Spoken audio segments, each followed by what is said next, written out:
Lorsqu'un virus ou une bactérie a réussi à franchir la première barrière de défense de l'organisme qu'on appelle la réaction innée, une deuxième ligne se met en action.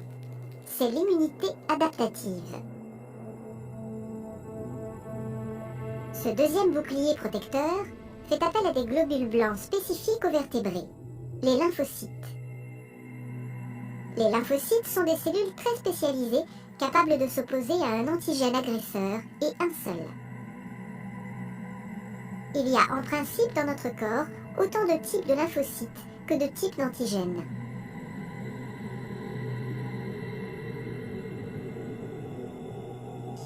Lorsqu'un antigène agresseur a réussi à franchir la première barrière de défense de l'organisme, ces lymphocytes se mobilisent et quand ils reconnaissent la nature et l'identité de l'intrus, ils s'activent.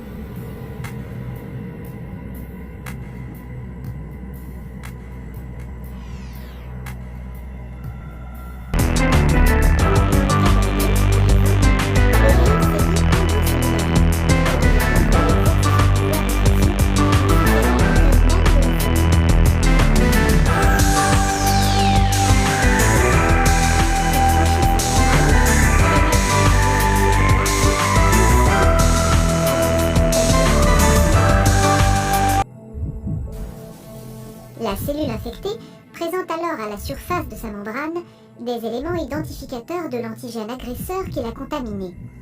On les appelle peptides antigéniques. La cellule est à partir de ce moment-là considérée comme étrangère à l'organisme.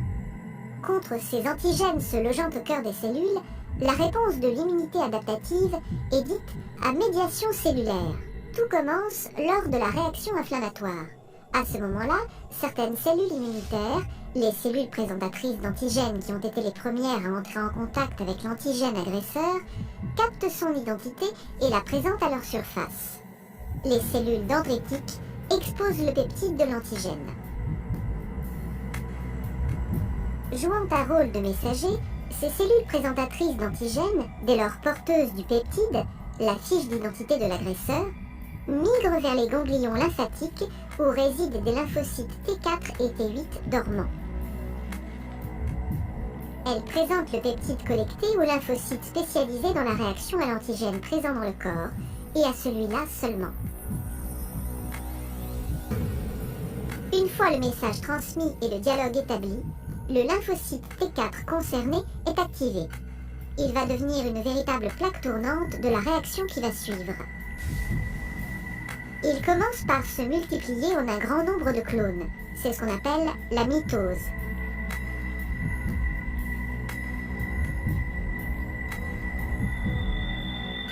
Certains des clones deviennent des LT4 mémoires.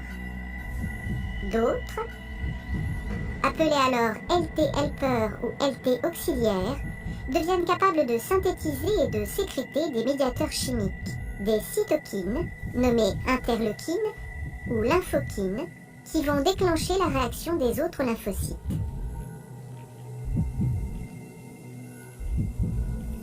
Les interleukines émises stimulent à distance d'autres lymphocytes, notamment les lymphocytes T8, déjà mis en alerte depuis leur contact avec la cellule présentatrice d'antigènes. En réponse aux messages chimiques qu'ils reçoivent, les lymphocytes T8, dits immunocompétents, se multiplient à leur tour. Une partie, les LT8 mémoires, sont conservées.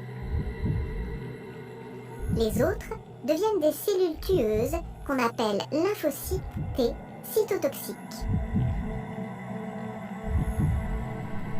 Patrouillant dans l'organisme, ils sont maintenant capables de reconnaître puis de détruire les cellules infectées.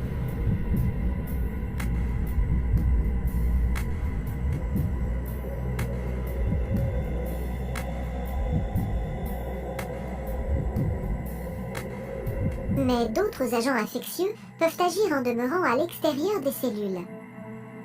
C'est le cas du tétanos et du choléra.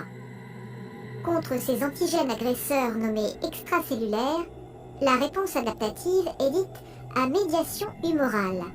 Et là, le scénario se déroule d'une toute autre manière. L'identification de l'antigène agresseur est opérée par une catégorie différente de lymphocytes, les lymphocytes B. Dès qu'ils ont identifié leur antigène, les lymphocytes B sont stimulés. Recevant à distance des cytokines, les messages chimiques émis par les lymphocytes T4 helper déjà en alerte, ils se multiplient par mitose. Une partie est encore une fois stockée comme LB mémoire.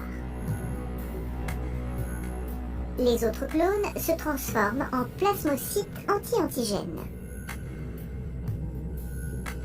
Ils produisent alors des anticorps circulants, spécifiquement dirigés contre l'antigène concerné.